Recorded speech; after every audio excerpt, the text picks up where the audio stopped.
نحمده ونستعينه ونستغفره ونؤمن به ونتوكل عليه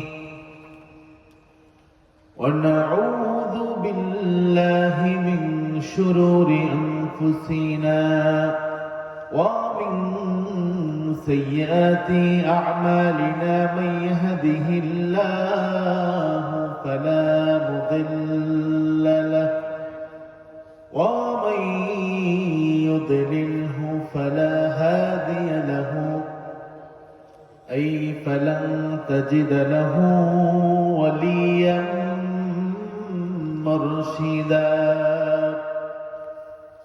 نشهد أن لا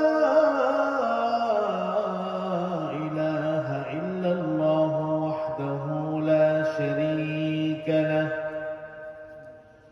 ونشهد أن سيدنا ونبينا وحبيبنا وبشيرنا وطبيبنا وطبيب قلوبنا محمدا عبد الله ورسوله الذي أرسله بالحق بشيرا ونذيرا وداعيا إلى الله بإذنه وسراجا منيرا أما بعد فقد قال الله تعالى في كلامه المجيد وفرقان الحميد أعوذ بالله من الشيطان الرجيم بسم الله الرحمن الرحيم إن الله وملائكته يصلون على النبي يا أيها الذين آمنوا صلوا عليه وسلموا تسليما اللهم صل على سيدنا مولانا محمد وعلى آل مولانا محمد بلغ العلا بكماله كشف الدجى بجماله حسنت جميع خصاله صلوا عليه होना ये फूल तो बुलबुल का तरन्नुम भी न हो चमन दहर में कलियों का तबस्सुम भी न हो बलगल उला बिकमालिही कशफ الدجى بجماله حسنت جميع خصاله صلوا عليه বাংলাদেশের ঐতিহ্যবাহী শ্রেষ্ঠ জেলা অন্যতম একটি জেলা কুমিল্লা জেলার লালমাই উপজেলাধীন হাতিলটা পশ্চিমপাড়া ফোরকানিয়া মাদ্রাসার উদ্যোগে আয়োজিত আজকের এই তাফসীরুল কোরআন মাহফিলের পরম শ্রদ্ধেয় সভাপতি জনাব আব্দুল হান্নান মিয়াজি সাহেব, সাবেক সিনিয়র অফিসার, ইসলামী ব্যাংক কুমিল্লা শাখা। আল্লাহ আমার বাইকে নেক হায়াত দান করুন, বলুন আমিন। আমার পূর্বে কোরআন কারীম থেকে আলোচনা করেছেন এবং এই ফোরকানিয়া মাদ্রাসার জন্য আলহামদুলিল্লাহ যথেষ্ট তিনি চেষ্টা করেছেন, আপনারাও দান করেছেন, সাড়া দিয়েছেন। উনি তো না, জনাব গোলাম মুস্তফা শামসুল দুহা বারি সাহেব, পীর সাহেব কাঠালিয়া আলতাফিয়া দরবার শরীফ। আলোচনা রেখেছেন বিশিষ্ট ইসলামী চিন্তাবিদ, মুফাসসিরে কোরআন, মুফাক্কির ইসলাম মাওলানা আনোয়ার হোসেন মোল্লা সাহেব, অধ্যাপক সীতাকুণ্ড কামিল এম.এ মাদ্রাসা চট্টগ্রাম। হুজুর আছে? চলে গেছে। আজকের মাহফিলে প্রধান অতিথি হিসাবে আমন্ত্রিত হয়েছেন বিশিষ্ট শিক্ষাবিদ প্রফেসর ডক্টর মোহাম্মদ মোতাহার হোসেন জুয়েল, অধ্যাপক ও বিভাগীয় প্রধান, চক্ষু বিভাগ, এনাম মেডিকেল কলেজ হাসপাতাল, ঢাকা। আরো অনেক বিশেষ অতিথিবৃন্দ এখানে আছেন। যতজনের নাম এখানে এসেছে, আমার যতজনের নাম আসে না, আল্লাহ তাআলা সবাইকে কবুল করুন বলেন আমিন। আমি একটি আবেদন করেছিলাম, এখনো মেলাতে মানুষ ঘোরাফেরা করছে, আমি দেখতেছি। যারা এসেছে আসতেছে, আলহামদুলিল্লাহ অনেক মানুষ আসতেছে। তাদের জন্য আজকে আমরা প্রাণ ভরে দোয়া করবো, আল্লাহ তাআলা তাদেরকে যেন জান্নাতে আমাদের সাথে একসাথে থাকার তৌফিক দান করবেন আমিন। আর যারা কথা শুনলো না, এখান দিয়ে শুনো এখান দিয়ে বের করলো, যে হুজুর বলছে তো কি হয়েছে, আমি মেলার মধ্যে ঘুরবো, এখানে আমি থাকবো। আমি বলি শয়তান আপনাকে কোরআন মাহফিলে আসতে দিচ্ছে না, ঠিক কিনা? এই জন্য যে যেখানে আছেন বাহিরে, আউযু বিল্লাহি মিনাশ শাইতানির রাজিম, I seek refuge in Allah from devil the outcast, এটা পড়েন, দেখবেন যে কোরআনের প্রতি আপনার একটা মায়া আসবে, ঠিক কিনা? মুহাব্বত অবশ্যই আসবে, কারণ আল্লাহ পাক জিজ্ঞাসা করবে যে হাতিলোটা পশ্চিম পাড়া পোকানিয়া মাদ্রাসার উদ্যোগে মাহফিল হয়েছে, পাশেই দোকানে তুমি আড্ডা দিয়েছ, মেলার মধ্যে ঘোরাফেরা করেছো, কোরআন শুনতে আসো নাই, তোমার পাশেরই একজন প্রতিবেশী কোরআন শুনে আমল করে সে জান্নাতে চলে যাচ্ছে, দেখো, সেদিন আফসোস করবে, লাভ হবে? আমার সম্মানিত ভাইয়েরা, সম্মানিত প্রিয়জন, আমি আপনাদের কুমিল্লাতে অনেক প্রোগ্রাম করেছি, তবে হাতিলোটাতে আমি নতুন, ঠিক কিনা? নতুন হলেও যে কালাম থেকে আমরা কথা বলবো, সে কালামটা, কোরআনটা কি নতুন না পুরান? এটা কার কথা? কোরআন নতুন না পুরানো না, বরং কোরআন সর্বযুগের জন্য, সব যুগের জন্য, সর্বকালের জন্য কোরআন হচ্ছে ফিট, ঠিক কিনা? এটাকে আমরা পুরানো বলবো না, নতুনও বলবো না।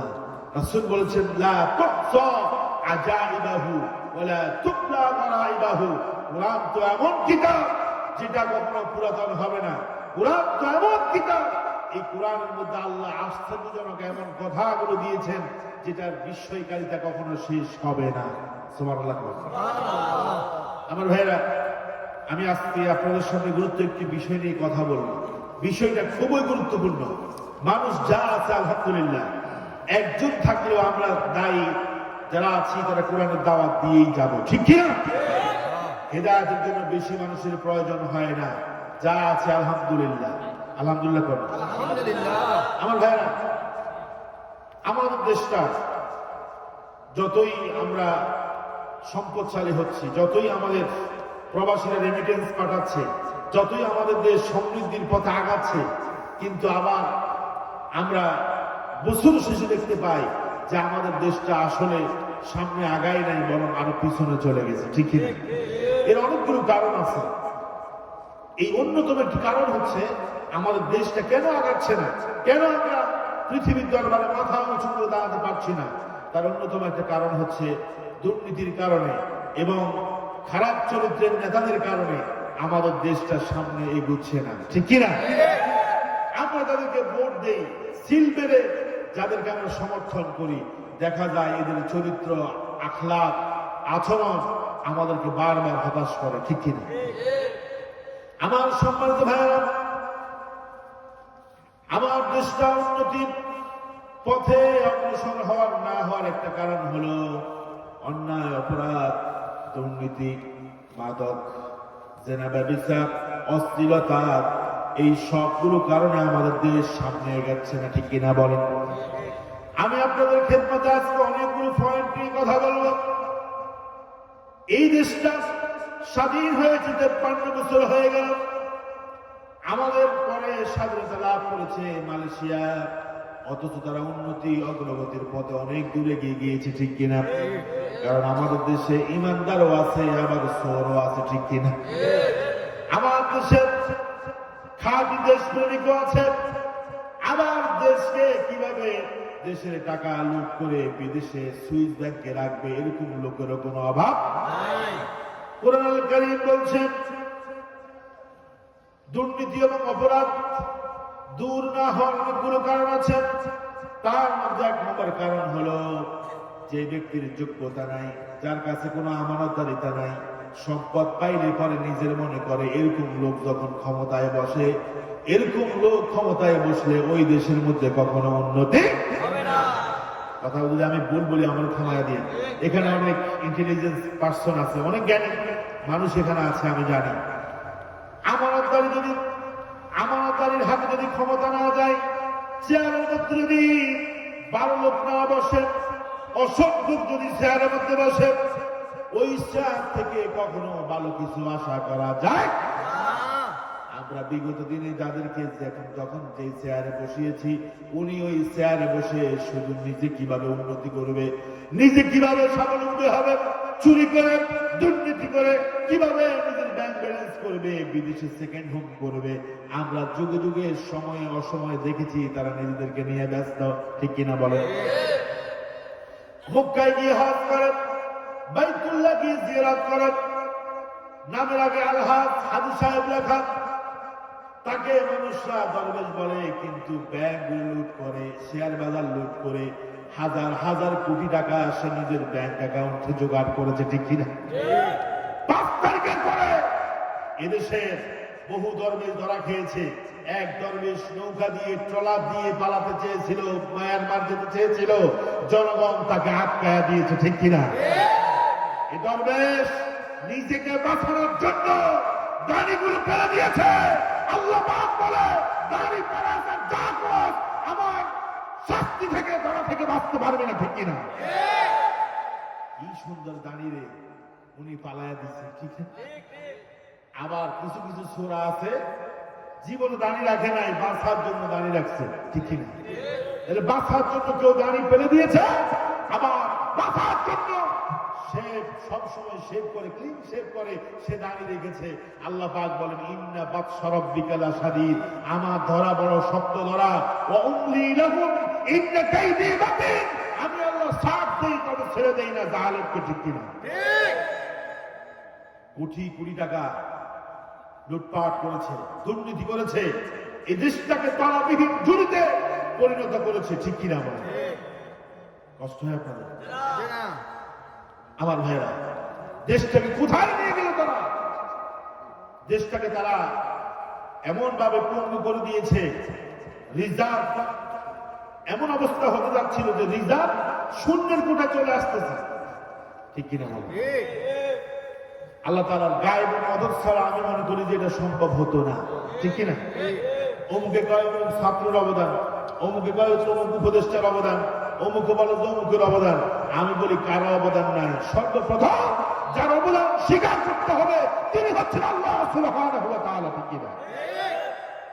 আল্লাহ রাব্বুল আলামিন নবীজিকে বললেন, নবীজি শুনে রাখেন, আপনি মনে করবেন না আপনার রব জালেমদের সম্পর্কে জানে না, মনে হয় তিনি গাফেল, বরং না, আল্লাহ রাব্বুল আলামিন জালেমদের সম্পর্কে ভালো করে জানেন।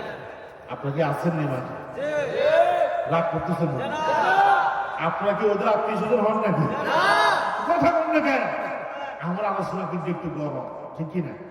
আমি ঠান্ডা আলোচনা করতে পারি না, এই জন্য আমার আলোচনাও গরম, আমার শ্রোতারাও গরম থাকা লাগে। শ্রোতা যদি ঠান্ডা থাকে তাইলে কিন্তু হবে না, ঠিক কিনা? এই যে বাড়িতে আমাদের মা বোনরা যে রুটি বানায়, এই রুটি বানাতে গেলে যদি যে তাবা, আমরা তাবা বলি, আপনারা কি বলেন? তাবা। তাবাটা যদি ঠান্ডা হয়, কুল হয়, তাহলে সেখানের মধ্যে রুটি দিলে কি রুটি হবে? পেটে যাবে? যাবে না। এই জন্য রুটি হওয়ার জন্য তাবাটা গরম লাগবে। আমি বলি আমার দেশে যে সিচুয়েশন, এই সিচুয়েশনে ঠান্ডা ওয়াজ করলে হবে না, বরং জালিমদের সম্পর্কে জনগণকে সচেতন করতে হবে, যাতে করে ভবিষ্যতে কোনো জালিমের পয়দা না হয়, ঠিক কিনা? আমরা তো সচেতন করি জনগণকে, বিশ্বাস করেন, কসম দিয়ে বলি, কারো বিরুদ্ধে আমরা বিষোদ্গার করি না, কারোর রাজনৈতিক এজেন্ডা বাস্তবায়ন করি না। যেই জালিম হবে, যেই জুলুম করবে, যে অন্যায় পথে চলবে, যে দুর্নীতি করবে, তার বিরুদ্ধে আমরা কথা কথা বলবো, ঠিক কিনা? সে যদি আমার বাবা হয় কথা বলতে হবে, সে যদি আমার পীর হয় কথা বলতে হবে, সে যদি আমার নেতা হয় দুর্নীতি করে অন্যায় করে তার বিরুদ্ধেও বলতে হবে, ঠিক কিনা?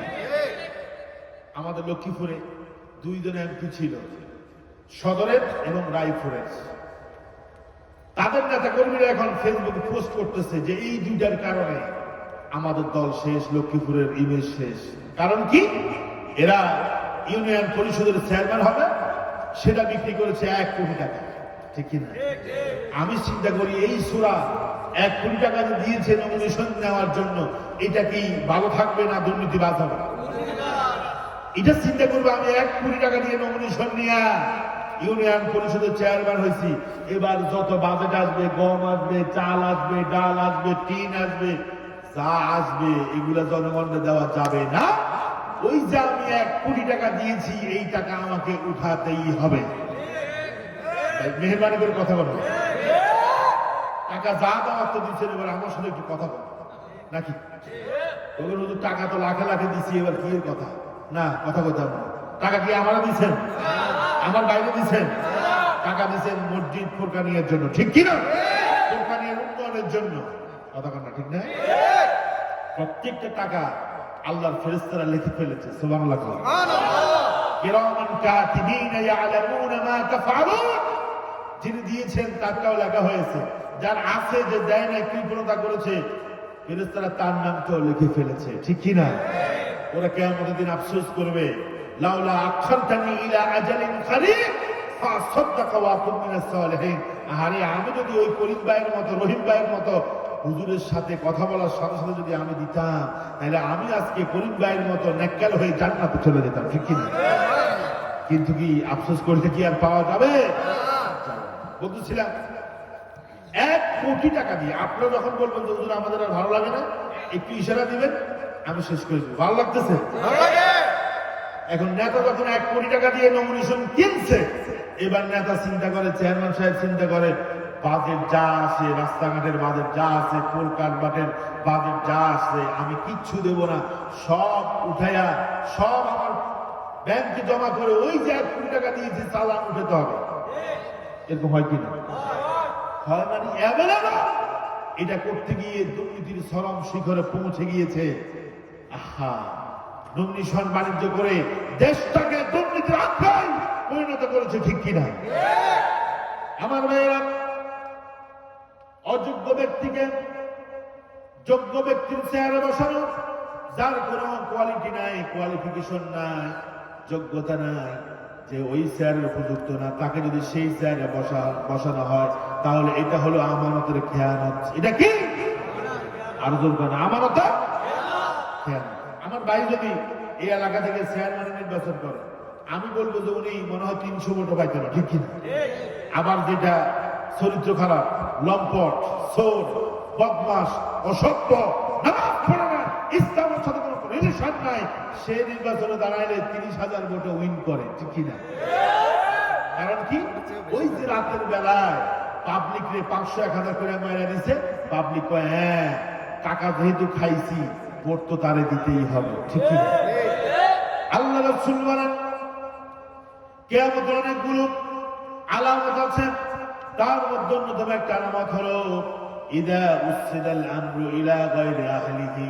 যখন অযোগ্য ব্যক্তিকে নেতা বানানো হবে, সাইয়্যিদ বানানো হবে, জাতির নেতা বানানো হবে, সমাজের নেতা বানানো হবে, তার কোনো যোগ্যতাই নাই। কারণ নেতা হতে হলে তার ভিতরে ঈমান থাকা লাগবে, আমল থাকা লাগবে, 5 ওয়াক্ত নামাজি হতে হবে, ঠিক কিনা? ও আমার নেতার চরিত্র ফুলের মতো।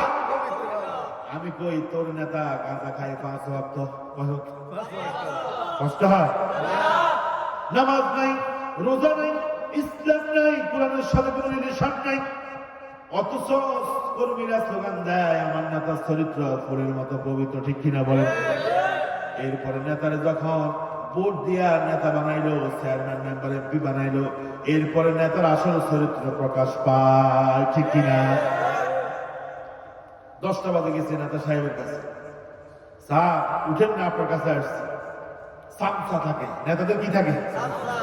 আমি এক মুরব্বী সামসা গাড়ে তো লুঙ্গির মতো দেখতে, লুঙ্গি না, এটার নাম গামছা। নেতার মতো দেখতে, আসলে কিন্তু নেতা না, ওটা হচ্ছে নেতার সামসা, ঠিক কিনা? সামসা কই যাও? নেতা সাহেবের কাছে আসছি, একটু দরকার আছে। আরে নেতা সাহেব তো 11টার আগে ঘুম থেকে উঠে না। কয়টার আগে? অথচ ভোটের আগে টুপি একটা মাথায় দিয়া, পাঞ্জাবি সাদা, ওরে বাবা, সাদা পাঞ্জাবি গায়ে দিয়া সালাম দিতে দিতে নারিকেল গাছ, সুপারি গাছের সালাম দেয়। দূরে যায় দেখা যায় ওরা এটা তো কি নারিকেল গাছ। আমার দেশের এক এলাকার পাশের চেয়ারম্যান, উনি সবার সালাম দেয়, দিদি দিতে যাচ্ছে রাস্তা দিয়া, দূর থেকে দেখা যাচ্ছে সাদা কি যেন দেখা যায়। উনি মনে করছে কোন হাদিস সামনে আগে, ও আসসালাম আলাইকুম। কি রে, দিদি দিতে কাছে গেছে, যায় দেখে যে একটা খেজুর গাছ, ওটার মাথা নাই, আগা নাই। কথা বলে কিন্তু ভোট চলে যাওয়ার পরে, ক্ষমতা পাওয়ার পরে নামাজ নাই, রোজা নাই, ঘুম থেকে উঠে 11টা বাজে, ঠিক কিরকম? ভাই আমি মনে হয় মিথ্যা বলতেছি। দুর্নীতি তখন হবে, দুর্নীতি তখন হবে যখন 12 লোককে ক্ষমতায় বসানো না হবে, 12 লোককে চেয়ারে বসানো না হবে, ততক্ষণ পর্যন্ত বাংলাদেশের মধ্যে উন্নতি আশা করা যায় না, ঠিক কিরকম? আমার এক পরিচিত ব্যক্তি, উনি ঘুষ খাইছে, প্রমাণিত হয়েছে, 3 বছরের জেল খেয়েছে। কয় বছর? দুর্নীতি, ঘুষ প্রমাণিত হয়েছে, দুর্নীতি করছে, 3 বছরের জেল দিছে। 3 দিন পরে দেখি উনি রাস্তার মধ্যে হাঁটতেছে। আমি চিন্তা করলাম যে কি ও আঙ্কেল, আপনারা 3 বছরের জেল দিছে ঘুষ খাওয়ার কারণে? আমি ঘুষ খায়া জেলে গেছি, আবার ঘুষ দিয়া জেলখানা থেকে বাইর হয়েছে। ওর কথা ঘুষ খায়া জেলে গেছে, আবার ঘুষ দিয়া জেল থেকে। কত বড় শয়তান! মনে হয় যেন জাহান্নাম থেকে সব পালায় আসছে, ঠিক কিনা? কর আপনি তাকে নিয়ে রাখুন, সকালে ধরে বিকেলে আবার ছেড়ে দেয়, ঠিক না? কথা বলেন ঠিক কিনা?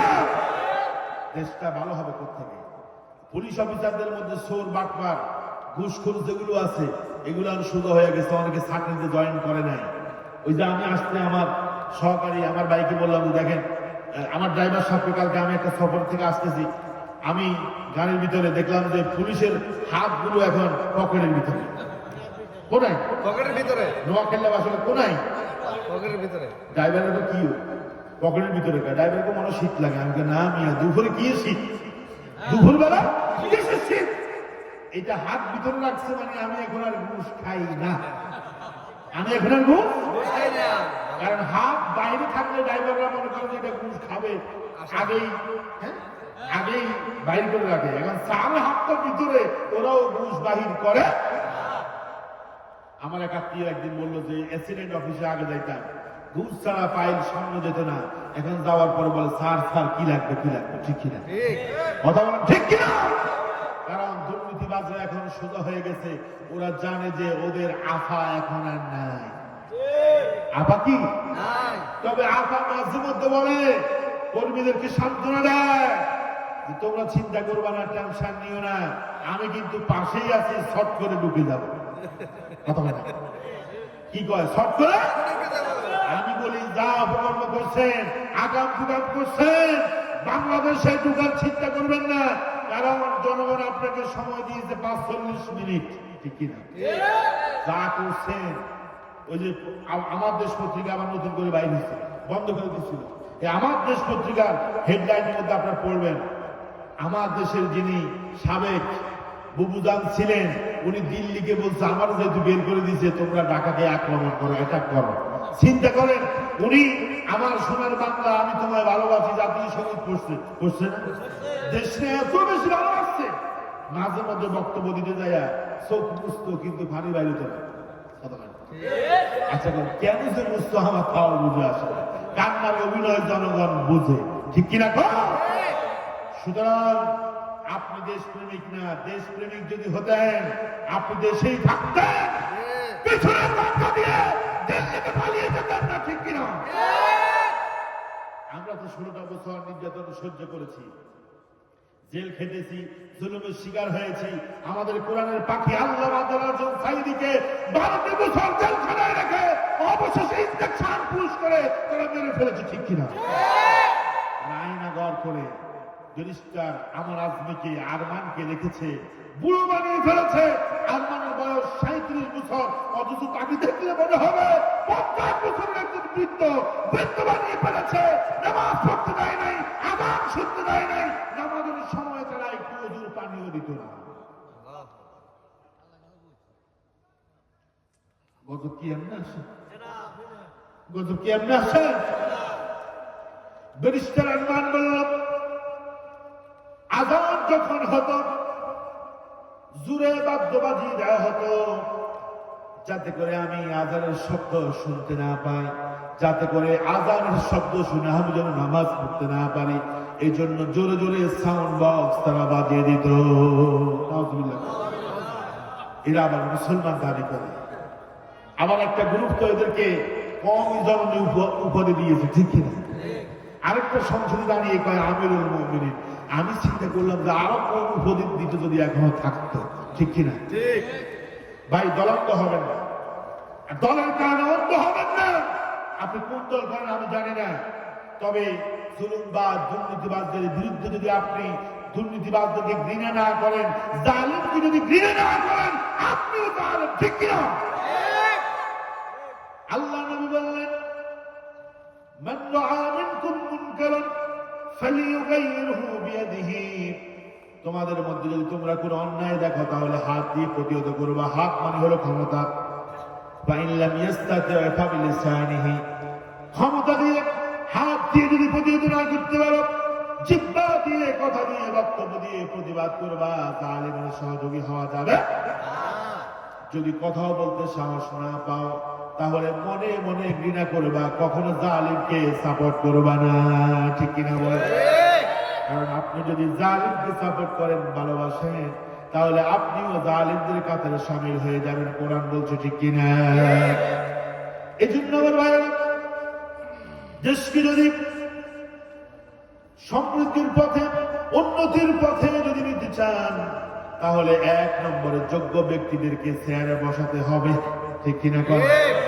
রাসূল বলেন, কিয়ামতের আগে দেখবা অযোগ্য ব্যক্তিকে যোগ্য লোকের চেয়ারে বসিয়ে দিচ্ছে, আর যোগ্য লোককে তারা অপমানিত অপদস্থ করতেছে, ঠিক কিনা?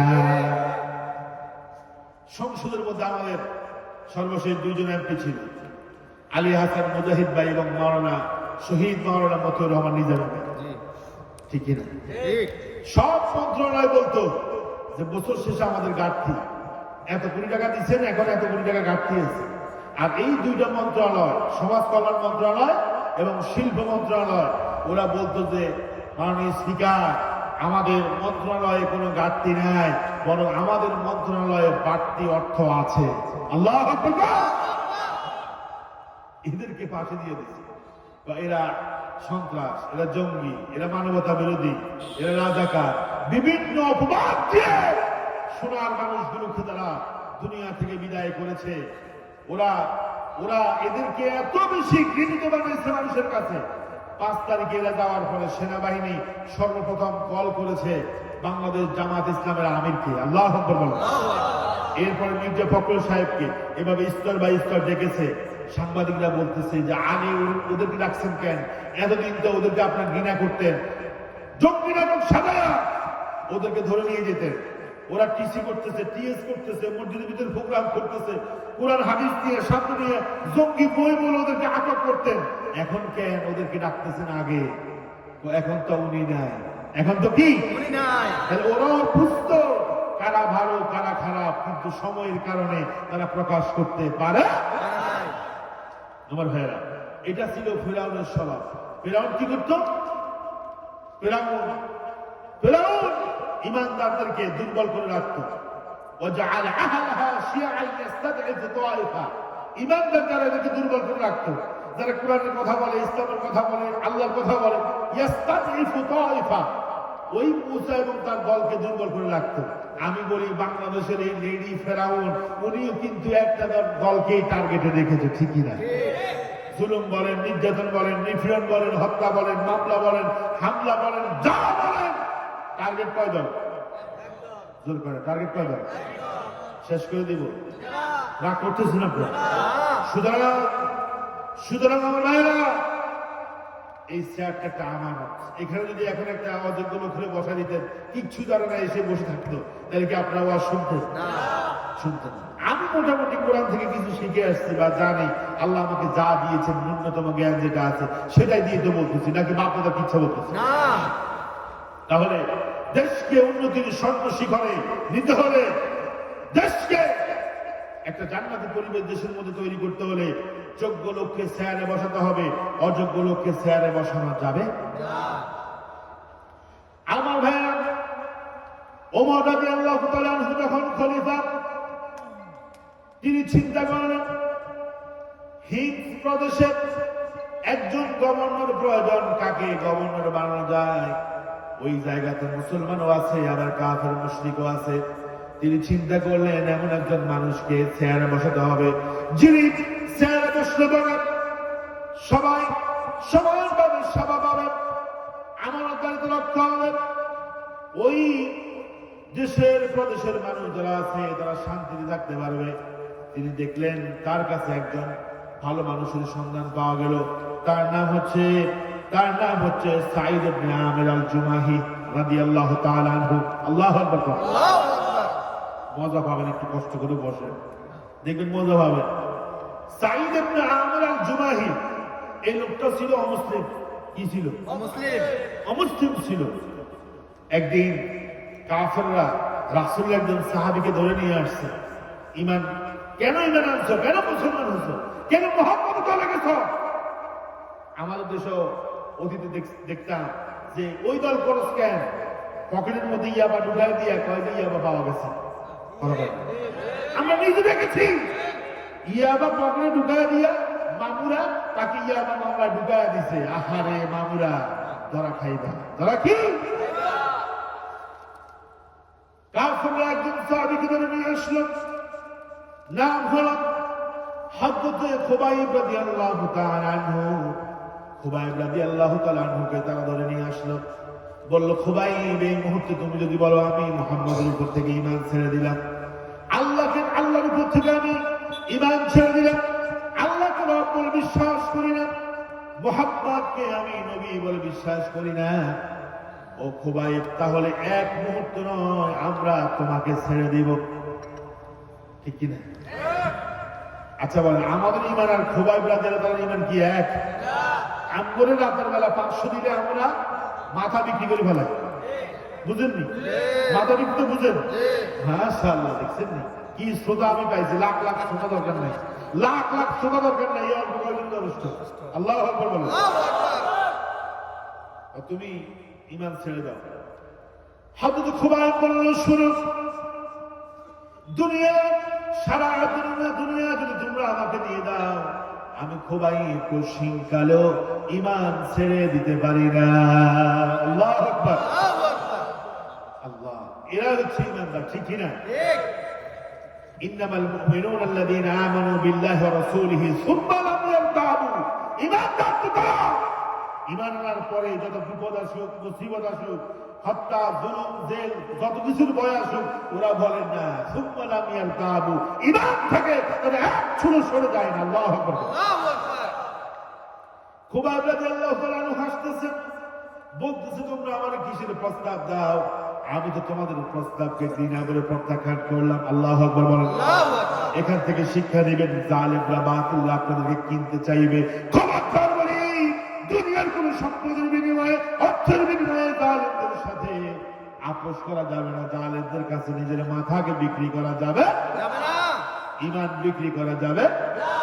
কাফেররা বলে, খুবাইব শুনো, তুমি বলো যে এই পাশের কাছের মধ্যে আমি খুবাইবকে না এনে যদি মুহাম্মদকে আনা হতো, আমার গলার মধ্যে পাশের দড়ি না দিয়ে আজকে যদি মুহাম্মদ সাল্লাল্লাহু আলাইহি সাল্লামের গলার মধ্যে পাশের দড়ি দেওয়া হতো, কত না ভালো হতো। খুবাইব চোখ রাঙিয়ে তাদেরকে বলছে, শুনো কাফেরের বাচ্চারা, আমার রাসূলের গলার মধ্যে পাশের দড়ি পড়বে তো দূরের কথা, রাসূলের পায়ের মধ্যে একটা কাটা ঢুকুক, এটাও আমি খুবাইব কখনো চাইব না। আল্লাহু আকবার। ঈমান কি? ঈমান কি? ওরা চিন্তা করছে খুবাইবরে দুর্বল বানানো যাবে না, কারণ মুসলমানদের আমাদের টাকা না থাকতে পারে, পয়সা না থাকতে পারে, সম্পদ না থাকতে পারে, কিন্তু আমাদের ঈমান আছে, ঠিক কিনা? এটাই তো বড় সম্পদ। আল ঈমান সারওয়াতুন উযমা লিল মুমিন। মুমিনের জন্য ঈমান হচ্ছে শ্রেষ্ঠ সম্পদ। কিসের সম্পদ নিয়ে? ঈমান তো শ্রেষ্ঠ সম্পদ, ঠিক কি না? আপনার সম্পদ কোন কাজে আসবে না। আজকে মরে যান, আপনার ছেলেরা বলবে তাড়াতাড়ি দাফন করো, গন্ধ বাড়িতেছে, ঠিক কিনা? দামি খাট 40,000 টাকা দিয়ে বক্স খাট কিনেছেন, আপনার সন্তান বলবে খাট থেকে নামায়া গায়ের মধ্যে 1200 টাকা আমানত শাহ লুঙ্গি আছে, গায়ের মধ্যে আমানত শাহ লুঙ্গি আছে, খুলে ফেলো। গেঞ্জি আছে, খুলে ফেলো। জামা আছে, খুলে ফেলো। কোট আছে, খুলে ফেলো। আপনাকে উলঙ্গ করে ফেলবে, কোন রকম একটা পুরান সাদা কাপড় দিয়ে আপনাকে ডেকে ফেলবে, ঠিক কিনা? খুব বলল, শুনুন, আমি নাম শুনে দিব না, তোমাদের যা ইচ্ছে তা করো। ওরা বললো, খুবাই শোনো, তাহলে তুমি মৃত্যুর জন্য প্রস্তুত হয়ে যাও। কিছুক্ষণ পরে পাশের দড়ি দিয়া তোমার টান দিব, আর দুনিয়া থেকে তোমার চিরকালের জন্য বিদায় করে দিব। খুবাই ভয় করেন না, তবে তিনি বলছেন, তোমাদের কাছে আমি শেষ একটা আবদার করতে চাই। ওরা মনে করছে খুবাই মনে ভালো কিছু খাবে, ঠিক না? আপনার দেশে ফাঁসি দেনের আগে কি কর, তুমি কি খাইবা? তো হেঁটে আমি আঙ্গুর খাইয়া। তুমি কি খাইবা? শেষ মুহূর্তে বলো, আমি একটু আমার মায়ের সাথে দেখা করবো। খুবাই বলল, শুনো, আমি তোমাদের কাছে একটা ফুরসত চাই, সেটা হলো মৃত্যু আমার জন্য তোমরা নির্ধারণ করে রেখেছে আমার রব। তোমরা আমাকে ফাঁসি দিবা, কিছুক্ষণ পরে আমাকে ফাঁসির দড়ি গলায় দিয়ে আমাকে তোমরা মারবা। এটা আমি মোটামুটি কনফার্ম হয়ে গেছি। তবে মরার আগে, আল্লাহর কাছে যাওয়ার আগে, আমার রবের কাছে যাওয়ার আগে, উরিদু আন উসাল্লি রাকাতাইন, 2 রাকাত নামাজ পড়তে চাই। কয় রাকাত? কারণ মুমিনরা কোনো কিছুতেই শান্তি পায় না, মুমিনরা সিজদার মধ্যে শান্তি পায়, ঠিক কি? নবী করিম সাল্লাল্লাহু আলাইহি ওয়াসাল্লাম আযানের সময় যখন হয়ে যেত, বেলালকে বলতো, বেলাল আরিহনা বিসসালাত, আরিহনা বিসসালাত। ও বেলাল, দেরি করো না, আযান দিয়ে দাও। আযানের মাধ্যমে নামাজ পড়বো, নামাজ পড়ে আমার দিলকে আমি ঠান্ডা করে ফেলবো। খুবাই বলল, কাফেররা শুনো, আমাকেও 2 রাকাত নামাজ পড়ার ফুরসত দাও। ওরা বলছে, ঠিক আছে, তোমাকে 2 রাকাত নামাজ পড়ার জন্য সুযোগ দিলাম। খুবাইব রাদিয়াল্লাহু তাআলা আনহু, তিনি ফাহসানা উযুয়া, সুন্দর করে ওযু করল। ওযু করে নামাজের মধ্যে দাঁড়িয়ে গেলেন। এত সুন্দর করে রুকু দেয়, এত সুন্দর করে সেজদায় পড়ে যায়, লুটিয়ে যায়। এত সুন্দর করে তেলাওয়াত করতেছে, চারপাশে দর্শকরা দেখতেছে, চতুর্দিকে তাকিয়ে মানুষরা দেখতেছে, আহারে এই বান্দা মুসলমান হয়েছে, তাকে আজকে ফাঁসি দেওয়া হবে। সবাই দেখতেছে, দর্শকেরা। ফুটবল খেলার মধ্যে যেরকম গ্যালারিতে মানুষ থাকে, সবাই দেখতেছে। এদের মধ্যে একজন লোক ছিল সাঈদ ইবনে আমর আল-জুমাহি, তার কথা পরে বলতেছি। এই সাঈদ ইবনে আমর আল-জুমাহি, তিনিও ওই দর্শকদের মধ্যে ছিলেন, তিনি তখনও মুসলমান হন নাই। হযরত খুবাইব বলছে, শোনো, আমি নামাজটা তাড়াতাড়ি করে পড়েছি, যদি তোমরা মনে না করতে যে খুবাইব মৃত্যুর ভয়ে নামাজকে দেরি করতেছে। আমি নামাজটা খুব তাড়াতাড়ি পড়েছি, কারণ তোমরা মনে করবা খুবাইব মৃত্যুর ভয়ে তাড়াতাড়ি নামাজ পড়তেছে। যদি এই ধারণা না করতা, এক একটা সিজদায় ঘন্টার পর ঘন্টা কাটিয়ে দিতাম, এরপরও সিজদা থেকে আমি উঠতাম না। আর জোর করেন আল্লাহু আকবার। খুবাইব নামাজ পড়ার পরে ওরা বলছে, প্রস্তুত হও। খুবাইব আল্লাহর কাছে দোয়া করছে, আল্লাহুম্মা আকসিহিম আবাদা, আল্লাহ, আজকে যারা আমাকে ফাঁসির কাছে নিয়ে আসছে, তুমি সবাই গনে গনে রাখো। অক্তুলহুম আবাদা, প্রত্যেকটার তুমি এমন ভাবে হত্যা করবা যেন দুনিয়া শিক্ষা পায়। ওই সবাই বদরের যুদ্ধে নিহত হয়েছে, ঠিক কিনা? কারণ মুসলমানদের দোয়া খুব মারাত্মক, ঠিক কিনা? মুসলমান মাজলুম যদি দোয়া করে, রাসূল বলছে, ইত্তাকু দাওয়াতাল মাজলুম, মাজলুমের দোয়াকে ভয় করো।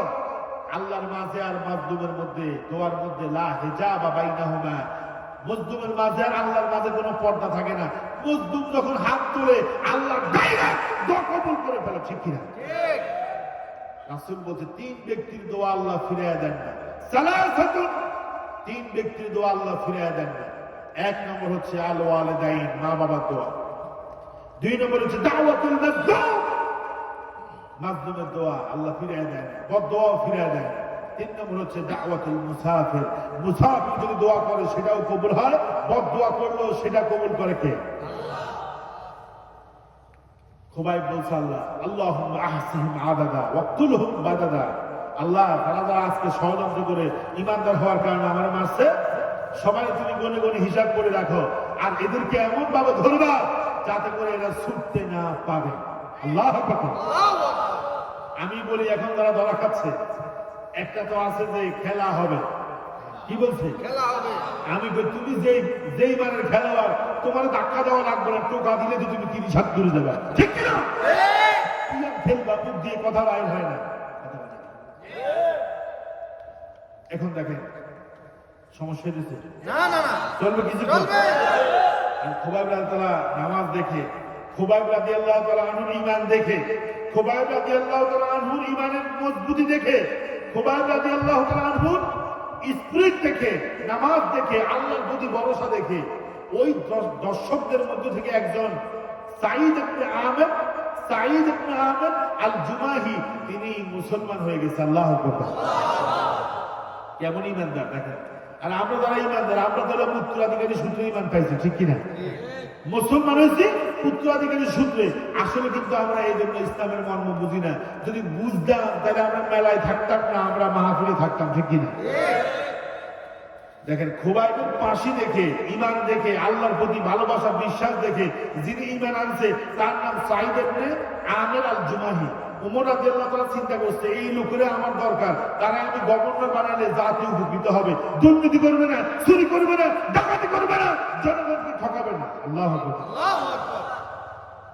আল্লাহ রাসূল ডাকলেন, আল্লাহ রাসূলের সাহাবী ওমর রাদিয়াল্লাহু তাআলা আনহু ডাকলেন, বললেন, সাঈদ, আমি তোমাকে আখতারতুকা লিল হিমসের জন্য আমি তোমাকে নির্বাচন করেছি, হিমসের গভর্নর বানাবো। দেখেন যারা ভালো লোক এরা কখনো ক্ষমতা পেতে চায় না, যারা ভদ্রলোক ভালো লোক এরা কিন্তু না। আর যেটা চরিত্র 33 নম্বর, ওটা কয় হ্যাঁ কর্মীদেরকে বলে যে মিছিলের স্লোগান দিবি, হ্যাঁ আমার নামে পোস্টার বানাবে না, হ্যাঁ পোস্টার নিজে বানায় লিখে দিয়ে লিখে দেয় প্রচারে সর্বস্তরের জনগণ।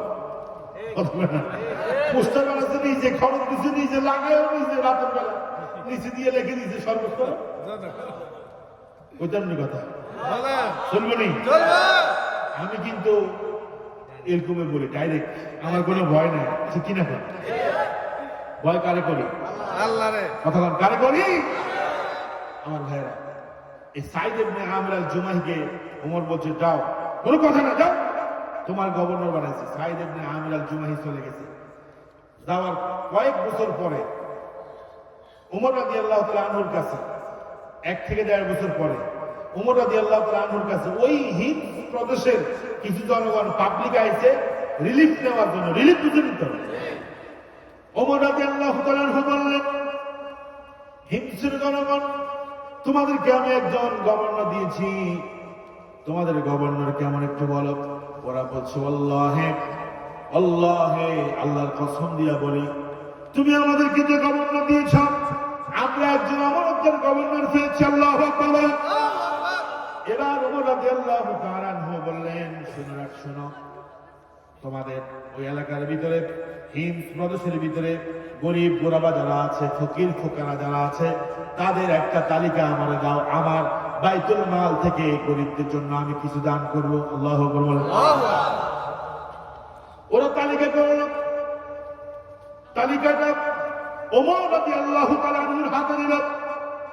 তালিকা পাওয়ার পরে তিনি অবাক হয়ে গেলেন, তাজ্জুব হয়ে গেলেন, কারণ তালিকার মধ্যে 1 নম্বরে যার নাম গরিবদের তালিকার মধ্যে, ওই তালিকার মধ্যে সবার আগে এট ফার্স্ট যে নামটা দেওয়া হয়েছে, ওই নামটা হচ্ছে সাঈদ ইবনে আমের আল জুমাহি রাদিয়াল্লাহু তাআলা আনহু। আচ্ছা কোন এই এলাকার যদি এই বিষয়ে যদি বলে যে এই এলাকার মধ্যে গরিব যারা আছে, ফুয়ার কারা আছে, নিডি কারা আছে, এদের তালিকা করেন, চৌকিদারের নাম যাবে? মেম্বারের নাম তো যাইব, ওর কথা আর মানে আঙ্কেলে বুঝে নেয়। গরিবের নাম তালিকার মধ্যে কি চৌকিদারের নাম আইব না?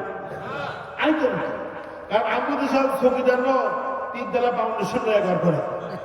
আমার নিজে দেখা মেম্বার বনানী গুলশানে বাড়ি খোঁজে, আমার ভালো লাগে না, এলাকা কি ভাল লাগে না, অথচ এটারে রাস্তায় ওই যে আমরা বলি যে বাগানে বান্ধে বসো এরা ঘুরবে না, ঠিক কিনা করে এটা কয় এখন এলাকা ভালো লাগে না, আমার শহরে যাইতে মনে চায়, এটা এলাকা ভালো লাগে না, ঠিক কিনা। আর চেয়ারম্যান মেম্বার হলে তো আপনার উপজেলা পরিষদের বাইরে কোন সামনের দিকে যত যাবেন দেখবেন যে বিআইপি এলিট পার্সন, ঠিক কিনা। ওমর রাদিয়াল্লাহু তাআলা আনহু অবাক হয়ে গেল। মনোযোগ দিয়ে শুনেন, শিক্ষণীয় বিষয় আছে সামনে, অনেক শিক্ষণীয় বিষয় আছে, এগুলা যদি মেনে চলতে পারেন দেখবেন আপনাদের সমাজটা অন্তত ভালো থাকবে। আমার ভাইয়েরা, ওমর বলছে তোমরা যে প্রথমে যার নাম দিয়েছ ইনি কি তোমাদের গভর্নর সাইদ কিনা? আল্লাহু আকবার। ওরা বলছে বাবা তিনি হলেন আমাদের যিনি গভর্নর মুহাফিজুল হিমস, হিমসের গভর্নর যিনি, তার নাম। ওমর কেঁদে দিলেন, চোখ থেকে পানি বের হচ্ছে। তিনি চিন্তা করলেন, আহারে একজন গভর্নর, একটা প্রদেশের গভর্নর, তিনি কিভাবে গরিব থাকে আমার তো বুঝে আসে না। তিনি বললেন ঠিক আছে তোমরা যাও, তাদেরকে কিছু ত্রাণ দিয়ে দিলেন। তাদের কাছে গভর্নরের জন্য সাহায্য দিলেন না, কারণ এটা প্রেস্টিজের ব্যাপার, ঠিক কিনা বলেন। ওমর রাদিয়াল্লাহু তাআলা আনহু ভিন্নভাবে 100 দিরহাম, কত দিরহাম এটা কম মনে করিয়েন না, তখনকার সময় 100 দিরহাম কিন্তু ভ্যালুয়েবল, ঠিক কিনা। 100 দিরহামের একটা পুটলি বাঁধলেন, আর এটা গোপনে গোপনে ওই হিমস প্রদেশের যিনি গভর্নর সাইদ ইবনে আমিরের জন্য পাঠিয়ে দিলেন। আর ভিতরে একটা চিঠি লিখলেন, ইন্নাহু হাদিয়াতুন মিন আমিরুল মুমিনিন ওমর ইবনে খাত্তাব রাদিয়াল্লাহু তাআলা আনহু।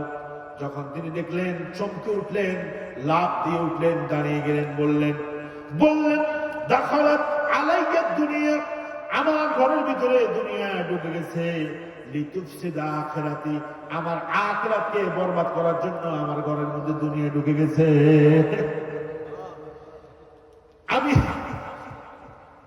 আমি সাইদ কি করব, এত টাকা দিয়ে কি করব? এই টাকাগুলো ফেলে পরে আমার ভিতরে অহংকার আসবে, গর্ব অহংকার চলে আসবে। আমি মানুষকে মূল্যায়ন করবো না, জনগণকে আমি মূল্যায়ন করবো না। বিবিকে বলছেন, বিবি রে 100 দিরহাম, একটা দিরহাম রাখবে না, ফাতুসাদ্দাকা, সবগুলো দিরহাম কি তুমি সাদাকা করে দাও। আল্লাহু আকবার। ফাতুসাদ্দাকে, সব সাদকা করে দাও, লাগবে না। আর আমাদের নেতারা কয় হয় না, হ্যাঁ 3000 কোটি, দ্যাটস নাথিং। আমাদের দেশের যিনি পালায় গেছে স্বৈরাচার, উনি কয় আমার যিনি পিএস আছে, কাজের ফিয়ন, ওটা 400 কোটি টাকার মালিক বলে ফেলছে। তো আমার ঘরের ফিয়ন তো একটা দুটা না, ফিয়ন কিন্তু কয়েকটা। ওটা ফিয়ন হইলেও কিন্তু নিজের পরিচয় দিত প্রধানমন্ত্রীর PS. I am the PS of prime minister, ধর্ম করে বলতো। বিভিন্ন মাহফিলের প্রধানমন্ত্রী দিত, 1 লাখ মারে দিত প্রধান মেহমান, ঠিক না। আমরা দেখি তো মাহফিলে সভাপতি বানায় যিনি 1 লাখ টাকা 2 লাখ টাকা দিব, টাকা কোথেকে আসছে জানে না, 1 লাখ দিচ্ছে, মার হাবা কথা বলেন না। আর এখন সভাপতি বানাতেছে এমন এমন ভালো মানুষদেরকে, যাদেরকে দেখলে মনে করে যে কলজাটা ছিঁড়ে তাদেরকে দিয়ে দেই, কোলাকুলি করি, কপালের মধ্যে চুমু দেয়। কারণ এখন আর জালিম নাই, এখন যেগুলো আছে সব সোনার মানুষ, ঠিক কিনা। 1 দিরহাম ঘরে রাখে নাই, স্ত্রীর বলছে সব সৎকা করে। আল্লাহু আকবার। তাহলে এই নেতা আর আমাদের বর্তমান সময়ের নেতা কথা বলে এক না, ওদেরকে দিয়া চলছে সমাজ কিরকম, আর এখন চলতেছে কিরকম। এই জন্য যোগ্য লোককে চেয়ারে বসাতে হবে, অযোগ্য চরিত্রহীন 2 নম্বর লোককে চেয়ারে বসানো যাবে না। ওই যে এক লোক চেয়ারম্যানের কাছে গেছে চারিত্রিক সনদ আনার জন্য। আপনারা চারিত্রিক সনদ কার থেকে নেন? গেছে, স্যার আপনাকে আমি খোঁজ করতেছি চারিত্রিক সনদের জন্য। স্যার বলতেছে ইউনিয়ন পরিষদের যিনি সচিব, কেন আসছেন? চেয়ারম্যান স্যারের কাছে আসছি, আমার একটা ক্যারেক্টার সার্টিফিকেট লাগবে। আরে তুমি কি বাংলাদেশে থাকো না উগান্ডাতে থাকো? চেয়ারম্যান সাহেব 3 মাস আগে ধর্ষণের মামলা জেলখানায় গেছে, 5 বছরের জেল। কয় বছরের? তাহলে যে চেয়ারম্যান ক্যারেক্টার সার্টিফিকেট দিবে, চারিত্রিক সনদ দিবে, ওটারই চরিত্র ঠিক নেই। ওরা ধর্ষণ মামলায় আসামি হয়ে 5 বছরের জেলখানায় আছে। পাবলিককে খাইছি, কারে ভোট দিছি, ঠিক কিনা? করে এই জন্য উল্টা পাল্টা রায় দেওয়া যাবে না, উল্টা পাল্টা লোককে নেতা বানানো যাবে। আসেন, আমাদের দেশের উন্নতি অগ্রগতি না হওয়ার আল্লাহ রহমত না আসার 2 নম্বর যে কারণ আমি কোরআন হাদিস থেকে রিসার্চ করে বের করছি, কোনো মুখস্থ কথা আমি বলি না, রেফারেন্স দিয়ে বলতেছি, ঠিক না ভাই? ঠিক। লোভ, লালসা, এগুলো মনে হয় আমাদের ভিতরে নাই। আমি বেশিক্ষণ কথা বলবো না ভাই, আর 10 মিনিট বলি। বলেন ইনশাআল্লাহ। 20 মিনিট চলবে তো ইনশাআল্লাহ। লোভ, লালসা দিচ্ছেন তো একটু দেরিতে, তবে আমি রাগ করি নাই, কারণ যে কালেকশনটা করতে দরকার আছে জি, আমাদের এই প্রোগ্রামের জন্য আমি একটু স্যাক্রিফাইস করছি। এরপরও দেরি হয়ে যাচ্ছে, কুয়াশা পড়তেছে। আমি বলছি যে ভাই যত তাড়াতাড়ি করতে পারেন, শেষে যদি কেউ দিতে চায় ইনশাল্লাহ আমিও চেষ্টা করবো অন্তত 5-7 মিনিট নেওয়ার জন্য। যদি কেউ দিতে চান ইনশাল্লাহ আমার হাতে মুসাফা করে দিবেন, ঠিক কিনা? ইনশাল্লাহ আমিও আপনার থেকে নিব, রেডি থাকেন। ওই যে আপনাদেরকে একটা কথা বলি, পাবনাতে আমি 2021 সালে, হ্যাঁ 21 সালে আমি একটা মাহফিলে গেছিলাম। তো ওরা কে হুজুর আমরা মসজিদ ভেঙে ফেলছি, মসজিদ করতে হবে, কত লাখ দরকার? 10 লাখ। আমি কি ইন্না ইল্লা, এত টাকা দরকার? একজন আমার কি নো টেনশন, আপনি কোনো ডোন্ট ওয়ারি, কোনো চিন্তা করবেন না। আমি অবাক হয়ে গেছি, আমি কি ইন্না ইল্লা, 10 লাখ টাকা ওদের চাওয়া, যদি আমি 1 লাখ টাকা উড়াতে পারি তত মোটামুটি ইজ্জত নিয়ে যেতে পারবো। বিশ্বাস করেন, আমি ইন্নাল্লাহ আশতারা মিনাল মুমিনিনা আনফুসাহুম ওয়া আমওয়ালাহুম বিআন্না লাহুমুল জান্নাহ, এই আয়াত তাফসীর শুরু করলাম। বিশ্বাস করেন, কোরআন সামনে নিয়ে বলতেছে, আল্লাহি বিরাব্বিল কাবা, কোরআন সামনে নিয়ে বলতেছে, আমি আলোচনা করতেছি, কি রে কতক্ষণ পরে মুরব্বী একটা উনি বান্ডিল একটা থুই দেয়, কতক্ষণ পরে একজন উনি আরেকটা থুই দিছে, আল্লাহু আকবার। আমি আলোচনার ভিতরে একজন আমার বলতে 4.5 লাখ টাকা উড়ে গেছে, 6 লাখ। এরপরে মাহফিলের পরে আমি কালেকশন করলাম, আলহামদুলিল্লাহ টার্গেট ওভার হয়ে গেছে। আমি কালেকশন করতেছি, পিছন দিয়ে দেখতেছি মুরগা ক্যাপ করে উঠছে। মুরগা কি করছে? একজন কি রাতে 2টা বাজে মুরগি ডাক দিছে কোনায়, হ্যাঁ? ও এক মহিলা, ওনার কাছে টাকা নাই, উনি খোয়ার থেকে মুরগি একটা পাঠিয়ে দিচ্ছে। পরে আমি বললাম যে এই মুরগি তো আমরা নেবো না, এই মুরগিটা কে নেবেন? এটার আমি দরদাম শুরু করলাম, ডাক করলাম। তখন একজন আমি 2000 টাকা দেবো। ওই মুরগিটার দাম 300 টাকা হবে না, 700-800 দাম হবে। একজনে 2000 টাকা দিয়ে নিয়ে গেছে। আল্লাহু আকবার। ইমানদার তো তারা আল্লাযীনা ইউনফিকুনা ফিস সাররা'i ওয়াদ দাররা, বিপদ আছে, মুসিবত আছে, অভাব আছে, কষ্ট আছে, দুঃখ আছে, যাতনা আছে, এরপরও তো যা আছে আমি আল্লাহর জন্য দিলাম। আল্লাহু আকবার। আর দান করলে কেউ কখনো গরিব হয় না, ঠিক কি না? করে আমি যেদিন দান করি, ইমানের সহকারে বলতেছি, যেদিন আমি দান করি সেদিন আমার পকেটের মধ্যে হাদিয়া বেশি আসে। এই জন্য আমি চেষ্টা করি মাঝে মধ্যে দান করার জন্য, কারণ দান করলে দেখি যে আল্লাহ 2 গুণ 3 গুণ 4 গুণ অন্য দিক দিয়ে ব্যবস্থা করে দেয়। আল্লাহু আকবার বলেন। তাহলে আমার ভাইয়েরা, লোভ লালসার কথা বলতেছিলাম, লোভ লালসা আমাদের ভিতরে আছে না নাই? কম না বেশি? ঢাকা শহর আমার এক আঙ্কেলের 9 তলা বাসা। তা আমি একদিন বেড়াতে গেলাম, যাওয়ার পরে ছাদে উঠেছে আমার লিফটে করে, বাকি যা আসো একটু ছাদ দেখো। 9 তলা বিল্ডিং এর ছাদের উপরে উঠে দেখলাম রড বাইর করে রাখছে। ওই চাচা রড কেন বাইর করে রাখছেন এখান দিয়ে? আরো অনেক গায়ের কথা, তখন আমি বুঝতাম না। তো বাতিজা আরো 5 তলা উঠবে, মোট 15 তলা হবে, এখন তো 9 তলা, আরো 6 তলা উঠবে, এই জন্য রড বাইর করে রাখছে, ঠিক কিনা?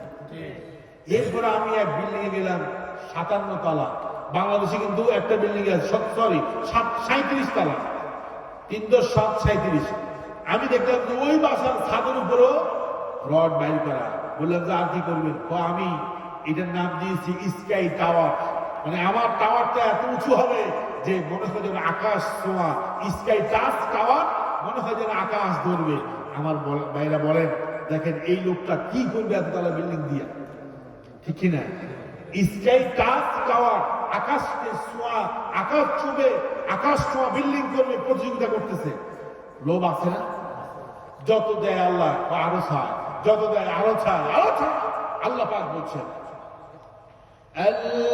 আল্লাহকুমুত তাকাসুরু হাত্তা যুরতুমুল মাকাবির। যত হবে তত আরো চাই। আল্লাহ পাক বলছেন, প্রাচুর্যের প্রতিযোগিতা তোমাদেরকে প্রাচুর্যের প্রতিযোগিতা তোমাদেরকে কি করছে? মানে মহাচ্ছন্ন করে ফেলেছে। তবে শোনো, এটা বেশি দিন থাকবে না। এটা কোন পর্যন্ত থাকবে? হাত্তা যুরতুমুল মাকাবির, যখন কবরে যাইবা কোথায় তোমার বিল্ডিং, কোথায় তোমার স্পেক্টাস টাওয়ার, কোথায় তোমার বিল্ডিং, কোথায় তোমার সম্পদ? বনানীতে বিল্ডিং 5টা, তুমি মরে গেছো, কেউ তোমার খবর রাখবে না, লাশটাকে বারান্দায় রাখবে না, উঠানে ফেলে রাখবে, কেউ তোমাকে বাড়া দিবে না, বাড়ির কুকুরটা তোমার পাশে বসে কাঁদবে, তোমার বউ তোমার পাশে বসে কাঁদবে না, ঠিক কিনা? দেখবেন যে উঠানে পালা রেখেছে, সারা রাত কেউ নাই, যে কুকুরটাকে সে পালছে, যে কুকুরটাকে সে বাড়ির উচ্ছিষ্ট খাবার দিয়েছে, কুকুরটা তার পাশে বসে মনে হয় যেন কান্না করতেছে, ঠিক কিনা বলে? আমার ভাইয়েরা, লোভ লালসা বেশি করা যাবে না, কারণ দুনিয়াটা ক্ষণস্থায়ী, দুনিয়াটা চিরস্থায়ী নয়, ঠিক কিনা বলে? কিন্তু আমার দেশে যারা আছে ওরা বলে যা আছে আমাদের হবে না, বাংলাদেশে 3টা বাড়ি, এটা আমার হবে না, লন্ডনে 2nd হোম করতে হবে, ইটালিতে 3rd হোম করতে হবে, এরকম আছে না নাই? আমি আপনাকে বলি, ঢাকা ওয়াসা পানি সাপ্লাই যারা করে, এই ওখানে একজন কর্মকর্তা অফিসার লন্ডনে 13টা বাড়ি বানাচ্ছে। সাংবাদিকরা কয়, স্যার হাউ ইট পসিবল, এটা কেমন সম্ভব হয়েছে? আমার ইনকামের টাকা দিয়ে বানাচ্ছে, ঠিক কিনা? এদেশের তথ্যমন্ত্রী নাকি পলক, পলক ভাই, কি ভাই, তথ্য প্রতিমন্ত্রী পলক ভাই, ওনাকে যখন আটকাইছি যে আপনার এতটা বাড়ি হয়েছে কেমনে, আমার বউ টিউশনি করে এতগুলো বাড়ি বানাইছে। আচ্ছা, কারণ আমার দেশে কি টিউশনি 2 লাখ টাকা দেয়? হ্যাঁ, টিউশনি করে কি 2 লাখ টাকা দেয়? উনি কি জাতের টিউটর হয়েছে, কি জাতের টিউশন শিক্ষক হয়েছে, ওনাকে এত টাকা দিচ্ছে আর উনি বাড়ি করছে? আচ্ছা, কোন টাকাগুলো কি হালাল না হারাম? আহা, জনগণ তো বুঝে না। এরপর কিছু পাবলিক আগেই তো ভালো ছিল, কথা বলে আগেই তো। আমি বলি, খবরদার এই শব্দ বলবা না, তাহলে তুমিও নিষিদ্ধ দলে চলে যাবা, ঠিক কিনা? আমার মনে আছে আগস্টের 1 তারিখে এদেশের একটি ইসলামী সংগঠনকে নিষিদ্ধ করা হয়েছে, আর আল্লাহ তাআলা সবার পরিক্রমায় তাদেরকে নিষিদ্ধ করে দিয়েছে, ঠিক কিনা? যেটা বলবে জয় বাংলা, পুলিশ বলবে পাছা সামলা, জয় বাংলা বললে পাথার মধ্যে লাল বাড়ি পড়বে, ঠিক কিনা? কর আমার জুমা মসজিদ, যেখানে আমি কেন্দ্রীয় মসজিদ, প্রায় 2000 মানুষ জুমা পড়ে আমার কেন্দ্রীয় মসজিদে, সেখানে সাবেক সভাপতি নাকি একদিন জোরে বলছে বাজারের মধ্যে, আমি মরার সময় যেন জয় বাংলা বলে বলতে পারি। এরকম লোক আসেনি, ইমান নসিব হবে না, কালেমা নসিব হবে না, ওটা মরার আগে নিয়ত করে রাখছে, আল্লাহ যেন আমার মুখ দিয়া জয় বাংলা বাইর হয়, নাউজুবিল্লাহ। সব সময় আল্লাহর নাম নেবেন, জিকির করবেন, ডাকবেন, দেখবেন ইমানি হালতে আপনাকে মৃত্যু দিবে কে? আল্লাহ। যখন রাত্রি নিঝুম, নেই চোখে ঘুম, একলা শূন্য ঘরে, তোমায় মনে পড়ে আল্লাহ, তোমায় মনে পড়ে। যখন রাত্রি নিঝুম, নেই চোখে ঘুম, একলা শূন্য ঘরে, তোমায় মনে পড়ে আল্লাহ, তোমায় মনে পড়ে, ঠিক কিনা? জিকির করবেন সবসময় কার? আল্লাহ। অমুক নেতার স্লোগান, তমুক নেতার স্লোগান, অমুক নেতার ছবি ঘরে লাগাই রাখছেন, আপনার কালিমা নসিব হবে না। জিকির সবসময় আল্লাহ করবেন, আল্লাহর কাজ করবেন, একামত দ্বীনের পক্ষে থাকবেন, দেখবেন অটোমেটিক মৃত্যুর সময় কালিমা নসিব হয়ে যাবে, ঠিক কিনা? আল্লাহ পাক বলবে, ইয়া আইয়াতুহান নাফসুল মুতমাইন্না, হে প্রশান্ত আত্মা, ইরজিই ইলা রাব্বিকি রাদিয়াতাম মারদিয়া, তুমি সন্তুষ্টির সাথে তোমার রবের দিকে ফিরে আসো। আল্লাহু আকবার। আমি আলোচনা বেশিক্ষণ করব না, আর কিছুক্ষণ করে ছেড়ে দিচ্ছি, কারণ লোভ লালসার কারণে আমরা যতই বলে উন্নতির দিকে যাচ্ছি, মধ্যম আয়ের দেশে যাচ্ছি, ওই করতেছি সে করতেছি, হবে না, লোভ ছেড়ে দিতে হবে, ঠিক কিনা বলেন? আব্দুল্লাহ ইবনে আব্বাস রাদিয়াল্লাহু তাআলা আনহু থেকে বর্ণিত, তিনি বলেন, নবী করিম সাল্লাল্লাহু আলাইহি ওয়াসাল্লাম বলেছেন, কত সত্য কথা, লাউ আন্না লিবনি আদম ওয়াদিয়াম মিন যাহাবিন, আল্লাহ রাসূল বলে, বনি আদমকে যদি স্বর্ণের একটা পাহাড় দেওয়া হয়, কয়টা? আরো জোরে সরষে বলেন, আমার ভাইরা, একটা স্বর্ণের উপত্যকা, এটা কি দামি না কম দামি? এখন স্বর্ণের ভরি সম্ভবত 1,20,000 টাকা নর্মালটা, আরো সামনে যেটা আছে 24 ক্যারেট, সেটা আরো বেশি। হ্যাঁ, দেখেন কি যত্ন করে রাখে। এই স্বর্ণের একটা উপত্যকা যদি কাউকে দেওয়া হয়, রাসূল কয় আহাব্বা, সে ভালোবাসবে, সে চাইবে আন ইয়াকুনা লাহু ওয়াদিয়ান, তার যেন আরেকটা হয়। কথা বলেন, একটা আল্লাহ দিয়েছে, দেখবেন কিছু মুরগি আছে, 3 জন ছেলে বিদেশ, 2 জন লন্ডন, 1 জন আমেরিকা। চাচা কেমন আছে? না না ভালো নাই। কথা বলেন, কিন্তু ব্যাংকে অনেক টাকা, কিন্তু শুকরিয়া আদায় করে না, প্রশংসা আল্লাহ আদায় করতে চায় না, সারাদিন শুধু অভাব অভাব এবং অভাব, লোক লালসা আজকে আমাদেরকে ধ্বংস করে দিয়েছে, ঠিক কিনা? আমার একটা ঘটনা মনে পড়ছে, পাশাপাশি 2 জন অফিসার একই ফ্ল্যাটে থাকে, উনি থাকে দোতলাতে এ ফ্ল্যাটে, আরেকজন থাকে বি ফ্ল্যাটে দোতলাতে। এখন একজন সৎ অফিসার ঘুষ খায় না, ঘুষ খায় না। আরেকজনে খাইতে খাইতে পেট এত বড় হয়েছে, কোথাও গেলে দরজা হাত দিয়ে ধাক্কা দেওয়া লাগে না, ওনার পেটের ধাক্কায় দরজা খুলে যায়। ঘরের মধ্যে অর্নামেন্ট দামি দামি, শোকেজ, তারপরে শোফিস, অনেক কিছু, সোফা সেট, অনেক দামি দামি জিনিস। আবার পাশে যিনি আছে একই কোর্টে চাকরি করে, কিন্তু তার ঘরের মধ্যে ঠিক মতো সোফাও। এখন এই বাসার ভাবে ওই বাসায় মাঝে মধ্যে যায়, যায় কয় আপনার স্বামী যত বেতন পায় আমার স্বামী তত পায়, কিন্তু আপনাদের এত কিছু কেন? আমাদের তো ঘরে কিছু নাই, ঠিকই না? আরে আপনার স্বামী তো বোকা। আপনার স্বামী কি বোকা? সে তো জ্ঞান বুদ্ধি নাই। আমার স্বামী চালাকি করে, এই জন্য মাস শেষে তার কাছে অনেক উপরি আসে, এই জন্য সে অনেক কিছু করতে পারে। এখন ওই মহিলা তো বুঝে না, যে স্বামীর সাথে সারাক্ষণ জ্ঞানের জ্ঞানের করে, ওরা তো কিছু হয়েছে, তোমার নাই কেন, তোমার সংসারই করবো না। এখন বেচারা বিপদে পড়ছে। আমার দেশে আপনার 100 ভাগের মধ্যে 90 ভাগ হয়েছে বউয়ের কথা শুনে, ঠিক কিনা করে? কারণ বউয়ের কথা না শুনলে বউ কিন্তু ঠিক মতো রান্না করে না, রান্না করলে লবণ বাড়া দেয়,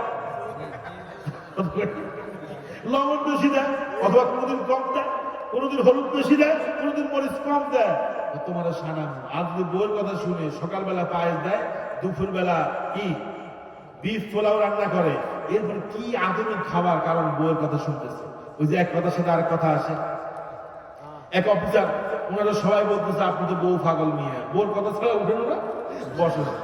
উনি ঠিক আছে, আজকে আমি টেস্ট করবো যে আমি বউ পাগলা, তোমরা সবাই কি বউ পাগলা না, আমি টেস্ট করি। এই অফিসার সবাই রাখছে, কর্মচারী ডাকি বলতেছে আচ্ছা তোমরা কারা কারা বউর কথা শুনো তারা এক পাশে যাও, আর যারা যারা শুনো না তারা এক পাশে যাও। এখন 15 জনের মধ্যে 14 জন একদিকে গেছে, আমরা আমার বউর কথা ছাড়া উঠিও না বসিও না, আর আরেকটা গেছে অন্যদিকে। এখন অফিসারের কাছে মোটামুটি একটা পাওয়া গেছে যে বউর কথা কম শুনে, মোটামুটি ভালো একটা পাওয়া গেছে। কয়দিকে আসো, তোমার আজকে পুরস্কার দেবো। কি লেখা, তুমি যে বউর কথা উঠো না বসো না, মোটামুটি ভালো আছে না। আমার বউ বলছে বেশি মানুষ যেই দিকে যাইবা তুমি সেই দিকে যাইও না। এবার অফিসার খাইছে, ওগুলা কি শয়তান, তুই তো আত্মা শয়তান, ঠিক কিনা? কথা বলেন ঠিক কিনা? বউর কথা শুনবেন, বউরে ভালোবাসবেন, কিন্তু বউয়ের কথা শুনতে যায় বিপদে পড়েন না, ঠিক কিনা? বউরে ভালোবাসবেন, আদর করবেন, কিন্তু এমন আদর করবেন না, এমন কথা শুনবেন না বউ বলবে মারে বৃদ্ধাশ্রমে রেখে আসো, এটা করা যাবে। এখন বলতেছিলাম ওই যে অফিসারের কথা, অফিসার বউ সারাক্ষণ জ্ঞান করে। এখন বউ বলতেছে যদি তুমি এইটা না এনে দাও বছর শেষে ডিসেম্বর মাসে, তাহলে তোমার সাথে আমার ক্লোজ হয়ে যাবে, ডিভোর্স হয়ে যাবে, তোমার সাথে আমার সংসার থাকবে না। এবার অফিসার চিন্তা করছে তাইলে তো আমার ঘুষ খেতে হবে। এবার ওই যে বউয়ের ফাঁদে পড়ে লোভে পড়ে ঘুষ খাওয়া শুরু করছে। দেখা গেছে যে এখন সেও ঘুষখোর অফিসার হয়ে গেছে। তাহলে বলেন প্রতিটা অফিসে যদি ঘুষখোর অফিসার থাকে, প্রশাসনের মধ্যে যদি ঘুষখোর অফিসার থাকে, মন্ত্রণালয়ে যদি ঘুষখোর অফিসার থাকে, আদালতে যদি ঘুষখোর জজ থাকে, তাহলে বলেন দেশ কি উন্নত হবে? যেই লাও সেই কদু। এই জন্য আমরা কি হব না, লোভী হব না। আপনার ভাগ্যে যেটা আছে ওটা আপনি ঘরে বসে থাকলেও আসবে, কিন্তু হারাম খায়েন না। আল্লাহ তাআলা বলছেন লা তাকুলু আমওয়ালাকুম বাইনাকুম বিল বাতিল, অন্যায় ভাবে কারোটা খাইও না। আল্লাহু আকবার। আরেকটা ঘটনা বলি, আলোচনা কিন্তু শেষ দিকে। আপনাদের কুমিল্লার দেবিদ্বারে আমি একবার যাচ্ছিলাম মাহফিলে, মাগরিবের নামাজ পড়ছি। এক মুসল্লি খুব বড় মুয়াজ্জিন সাহেব, কে মুয়াজ্জিন সাহেব? মুসল্লিরা সবসময় কাতার বাঁকা করে দাঁড়ায়, আপনি বলতে পারেন না সোজা করেন, সিলেটেছে। নামাজ শেষে মুয়াজ্জিনকে বললাম এই ভদ্রলোককে, উনি হচ্ছে মসজিদের একজন কমিটির সদস্য, এলাকার মাতাব্বর, প্রত্যেক দিন এসে বলে কাঁথা সোজা করেন, কাঁথা সোজা করেন। কিন্তু হুজুর ওনার একটা ঘটনা আছে। আমি কি ঘটনা? উনি মানুষের আইল কেটে বাঁকা করে, আইল কেটে সে কাটা সোজা খাবে। আমি খাইছে, এটা তো একেবারে পাক্কা মুসল্লি, ঠিক কিনা? কতক্ষণ ঠিক কিনা? এরকম আমাদের আলহামদুলিল্লাহ হাতে লোটাতে এরকম না নাই। না না না না, এটা বলে ভাই আমার বিপদে ফেললেন না। হাদি সাহেব মুক্কাতে গিয়ে হাতে আসোয়াদে চুম্বন দিছে, হ্যাঁ, এরপরে যায় শয়তানকে পাথর মারছে। পাথর শেষ হয়ে যাওয়ার পরে জুতা মারছে, জুতা শেষ, হাতের মধ্যে একটা ছাতা আছিল, এই ছাতাও মারছে, ঠিক কিনা? শয়তান কয়, আরে তুই কিনলে আরে পাথর মারছ, তুই তো আত্মর বড় শয়তান। কথা বলেন, লোভী লোভী।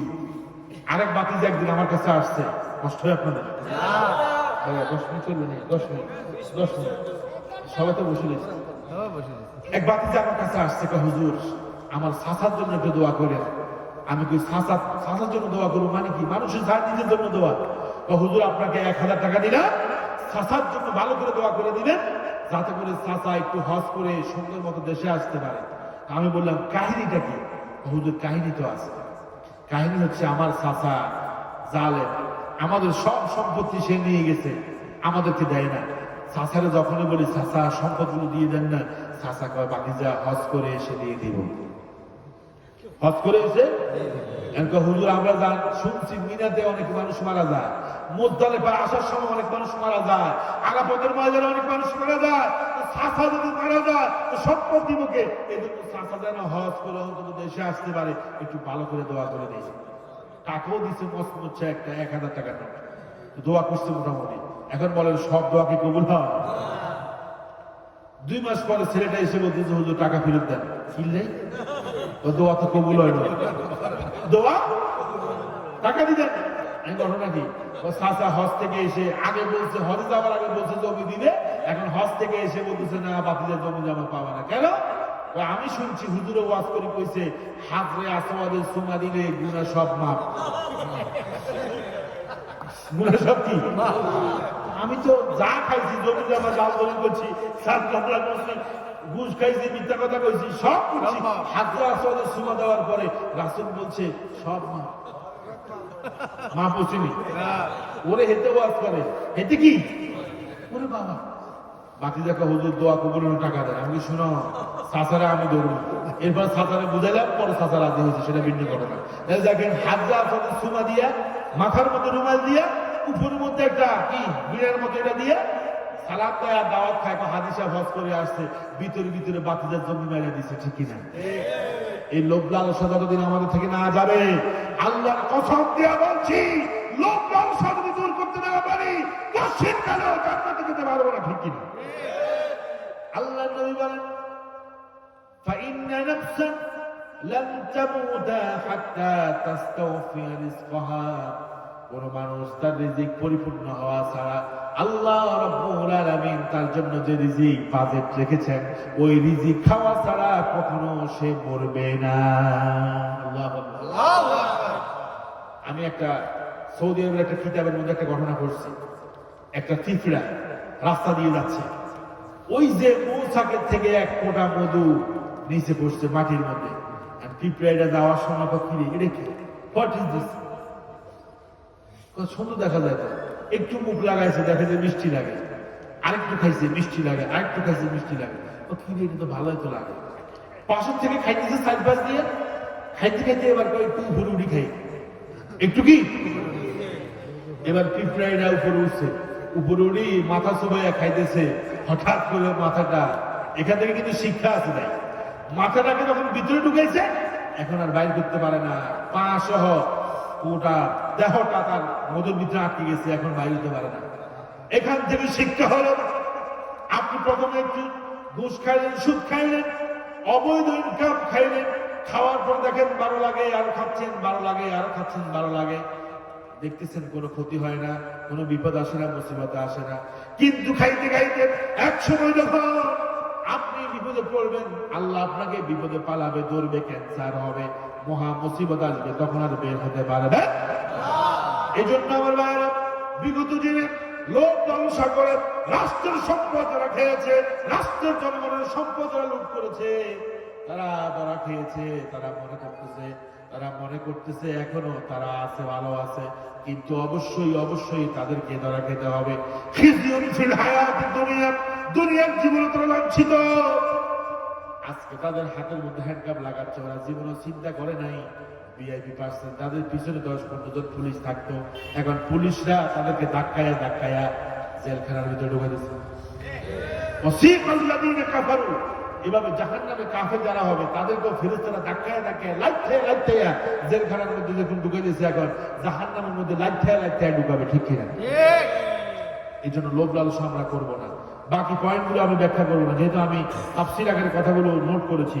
এরপরে হালাল হারামের তোয়াক্কা অনেকে করে না, এটা কি হালাল না হারাম? রাসূল বলছে কিয়ামতের আগে এমন সময় আসবে, ইয়াতি আলা নাসি জামানুন লা ইউবালিল মারউ আমিনাল হালাল আমিনাল হারাম। এটা কি হালাল না হারাম? কোথেকে আসছে, কার টাকা, কার সম্পদ, কোন ভাইয়ের সম্পদ, কে ব্যাংকের মধ্যে রাখছে, কিছু চিন্তা করে না, ব্যাংকগুলোকে লুট করছে। আজকে বাংলাদেশের 7টা ব্যাংক দেউলিয়া। আমার ভাই যেহেতু ব্যাংকিং খাতে আছে, ব্যাংকার, উনি জানেন 7টা ব্যাংক দেউলিয়া হয়েছে। আজকে দেখেন এই চালক গ্রুপের মা মরে গেছে, এখন বিভিন্ন এতিমখানায় গরু ফেলে দিচ্ছে। কি ফেলে দিচ্ছে? আমি কই মিয়া, পাগলের মাথা খারাপ হয়েছে। মানুষের সম্পদ মেরে এখন মা মারা গেছে, এখন এতিমখানায় গরু ফাড়ে দিচ্ছে। ওগুলো তো ফলাতক। হ্যাঁ, গরু ফাড়ে দিয়েছে বিভিন্ন এতিমখানাতে, মাথার মধ্যে বাড়া দিয়েছে, মনে করছে আল্লাহ মনে হয় মাফ করে দিবে। মাফ করবো না, বান্দার হক নষ্ট করছেন, আল্লাহ কিন্তু মাফ করবে না। এই জন্য হালাল হারাম আমরা তমিজ করবো। যেটা হালাল সেটা আমরা খাবো, যেটা হারাম সেটা আমরা খাবো। আচ্ছা ভাই, আমি জানতে চাই এই এলাকায় কি সুদ আছে না? না না, নাই নাই নাই। আপনি সকালবেলা যায় একজনকে বলেন না, চাচা ছেলেটা তো হাসপাতালে, 5,000 টাকা দেন না, 5,000 টাকা দেন, ছেলেটা হাসপাতালে। বলবো না, মাতি যা কি কর, টাকা নাই। বলবো আচ্ছা ঠিক আছে, কিছু দিমু আনি। তো তোমার শাশির টাকা 10,000 আছে, নিলে ওগুলো নিতে পারো, তবে বুঝো তো। এবার দিচ্ছে, শাশির টাকা আছে, ওনার টাকা নেই। এক লোকে আরামসে চলতেছে, বাজার থেকে বড় বড় মাছ কিনতেছে। আমি কই চাচা, এত বড় বড় মাছ কিনেন, কোনো তো আপনার চাকরি নাই, আপনি গভর্নমেন্ট এমপ্লয় না, আপনি এত বড় বড় মাছ কিনেন কেমনে? ও বাতিজা, জমি একটা ছিল, বিক্রি করছি, টাকাগুলো ব্যাংকে রাখছি, আর কিছু লাগাই রাখছি ব্যবসা বাণিজ্যের মধ্যে, বুঝেন তো? ওখান থেকে আসে, আর মাস শেষে আসে, খাই, তার দিকে যাই, আর আল্লাহ বিল্লাহ করি। আমি কই আপনি তো জাহান্নামী সুদখোর নিয়ে, সুদখোর আমি কেমন হয়েছি? ব্যাংকে যে অ্যাকাউন্ট করছি ওটা তো আমার নামে না, ওটা তোমার শাশির নামে, মানে নিজের নামে, বোন নামে করছো। আল্লাহ মনে হয় ধরবে না, ওরা একজনকে দেখতে না, ধরবে কিনা? আল্লাহ পাক 5টা প্রশ্ন করবেন, তার মধ্যে মিন আইন একটা সাবাহু, সম্পদ কোথায় কামাইছো, অফিমা আনফাকাহু, কোথায় ব্যয় করছো বলো, বলতে পারবো? এই জন্য হালাল হারাম আমরা বেঁচে চলবো, না চললে আমাদের দেশটা কখনো আমরা শান্তি পাবো না, উন্নতি দেখবো না, অগ্রগতি দেখবো না, এই দেশে শান্তি রহমত আসবে না যতদিন এই দেশ থেকে হারাম আমরা দূর করতে না পারবো, ঠিক কিনা? মদ হালাল না হারাম? ইয়াবা হালাল না হারাম? ইয়াবা কোন সমাজনে আপনি বলেন? আমি বাংলাদেশের 43টা জেলাতে গেছি, যেখানে যাই কই হুজুর ইয়াবা আছে, আছে আছে মানে আছে মানে ইয়াবার নাম দিছে বাবা। ইয়াবার নাম কি? ওই কক্সবাজার কুতুব দিয়ে এক চেয়ারম্যান আমার আগে দিয়া উনি আলোচনা করতেছে প্রধান অতিথি, তো এই এলাকার মধ্যে কোনো মাদক দ্রব্য চলবে না বক্তব্য দিচ্ছে। আমি মনে হয় ওনার জন্য দোয়া করছি ভালো করে। খাবার টেবিলে যাওয়ার পরে আমার একজনকে হুজুর কাল্লায় দোয়া করছেন, আমি কিনলেন, তো উনি তো মাদকের সম্রাট, ডিলার, কেমন কি? উনি বলছে মাদক চলবে না, তাহলে উনি মাদকের ডিলার। তো উনি বলছে মানে ওনারটা চলবে, উনি যে যেটা বিক্রি করে ডিলার, ওরা চলবে, অন্যটা চলবে না। মানে ওনারটা চলবে, খবরদার, অন্যটা চলবে, এরকম নেতা আছে না? সুতরাং হারাম, জেনা, ব্যভিচার, অস্থিরতা, বেহায়াপনা, গান বাজনা, এই যে কনসার্ট হয়, লক্ষ লক্ষ মানুষ, নারী পুরুষ, ওয়াজের ময়দান খালি, ঠিক কিনা? আহা, কি রাফাত আলী না কি থেকে আইছে, নারী পুরুষ সমানে জেনা ব্যবস্থা চলতেছে। ইউনুস কোথায় তুমি? তুমি কি দেখো না এগুলা? এই সমস্ত নষ্টামি যদি বন্ধ করতে না পারেন, আল্লাহর গজব আসবে, ঠিক কিনা? এই জন্য তো আমরা ইসলামী সরকার চাই। আবার ইসলামী সরকার চাইলে অনেকে কেউ আয় হাই, তা আমরা কি দিয়ে কথা পাই না। তোমরা ইসলাম দিয়ে দেশ ছাড়া, আমরা তোমাদের সাথে আছি।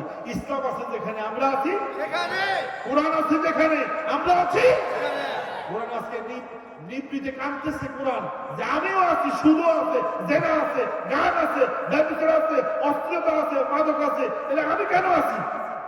ঠিক কিনা? আজ সেই কোরআন আছে, হাদিস আছে, সেই মানারে মানুষের